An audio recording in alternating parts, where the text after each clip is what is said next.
മുംബൈ ഭീകരാക്രമണ കേസ് പ്രതി തഹാവൂർ റാണയെ ഇന്ന് ഡൽഹിയിലെത്തിക്കും. എത്തിയാലുടൻ റാണയെ NIA അറസ്റ്റ് ചെയ്യും. ഡൽഹി പട്യാല ഹൌസ് കോടതിയിൽ NIA കേസുകൾ കേൾക്കുന്ന ജഡ്ജിക്ക് മുമ്പാകെയാണ് റാണയെ ഹാജരാക്കുക.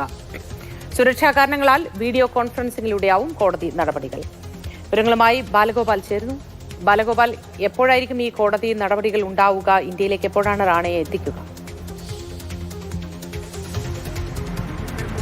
മോദി അല്പസമയത്തിനുള്ളിൽ തന്നെ തഹാവൂർ റാണയെ കൊണ്ടുവരുന്ന വിമാനം ഡൽഹി വിമാനത്താവളത്തിൽ ലാൻഡ് ചെയ്യുമെന്നാണ് പ്രതീക്ഷിക്കുന്നത്. നേരത്തെ ഉച്ചയ്ക്ക് മുമ്പ് റാണയെ ഡൽഹിയിൽ എത്തിക്കുമെന്നായിരുന്നു കരുതിയിരുന്നത്. പക്ഷേ നിലവിൽ ലഭിക്കുന്ന വിവരമനുസരിച്ച് ഏതാണ്ട് 2 മണിക്ക് ശേഷം തഹാവൂർ റാണയെ കൊണ്ടുവരുന്ന വിമാനം ഡൽഹി വിമാനത്താവളത്തിൽ ലാൻഡ് ചെയ്യുമെന്നാണ് നമുക്ക് മനസ്സിലാക്കാൻ വേണ്ടി സാധിക്കുന്നത്.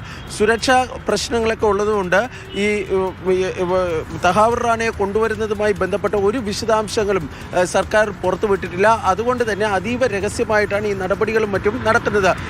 ഈ ഡൽഹി വിമാനത്താവളത്തിൽ എത്തിക്കുന്ന റാണയെ തുടർന്ന് NIA അദ്ദേഹത്തിൻ്റെ അറസ്റ്റ് ഔദ്യോഗികമായി രേഖപ്പെടുത്തുന്നതായിരിക്കും. ഇതിനുശേഷം ഡൽഹിയിലെ NIA ആസ്ഥാനത്തേക്ക് കൊണ്ടുപോകുമെന്നാണ് ഇപ്പോൾ അറിയിച്ചിട്ടുള്ളത്. അവിടെയും വലിയ ക്രമീകരണങ്ങളാണ്, സുരക്ഷാ ക്രമീകരണങ്ങളാണ് ഏർപ്പെടുത്തിയിട്ടുള്ളത്. അതിന് സമീപത്തുള്ള, അതായത് NIA ആസ്ഥാനത്തിന് സമീപത്തുള്ള ഡൽഹിയിലെ ജവഹർലാൽ നെഹ്റു മെട്രോ സ്റ്റേഷനിലെ ഒരു ഗേറ്റ്, അതായത് NIA ഓഫീസിലേക്ക് പ്രവേശിക്കുന്നതിൻ്റെ തൊട്ടടുത്തുള്ള ഗേറ്റ് ഇതിനോടകം തന്നെ അടയ്ക്കുകയും ചെയ്തിട്ടുണ്ട്. ഉച്ചയ്ക്ക് ശേഷം തഹാവൂർ റാണയെ ഡൽഹിയിലെ പട്യാല ഹൗസ് കോടതിയിൽ ഹാജരാക്കും. കാരണം അവിടെ നിന്നാണ് അദ്ദേഹത്തെ ഈ ജുഡീഷ്യൽ കസ്റ്റഡിയിലേക്ക് വിടുന്ന ഉത്തരവ് പുറത്തു വരേണ്ടത്. ഈ സുരക്ഷാ പ്രശ്നങ്ങളൊക്കെ ഉള്ളതുകൊണ്ട് തന്നെ ഈ പട്യാല ഹൗസ് കോടതിയിൽ നേരിട്ട് ഹാജരാക്കാനുള്ള സാധ്യത കുറവാണ്.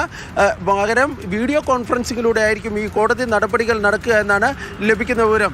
ഡൽഹിയിലെ തിഹാർ ജയിലിലാണ് തഹാവൂർ റാണയെ ഇപ്പോൾ പാർപ്പിക്കാൻ വേണ്ടി തീരുമാനിച്ചിട്ടുള്ളത്. അതിനുവേണ്ടി തിഹാർ ജയിലിലെ 2-ാം നമ്പർ ജയിൽ ഈ തഹാവൂർ റാണയെ പാർപ്പിക്കുന്നതിനുള്ള ക്രമീകരണങ്ങളൊക്കെ ഒരുക്കിയിട്ടുണ്ട്. ത്രിതല സുരക്ഷാ സംവിധാനങ്ങളാണ് ജയിലിൽ ഏർപ്പെടുത്തിയിട്ടുള്ളത്.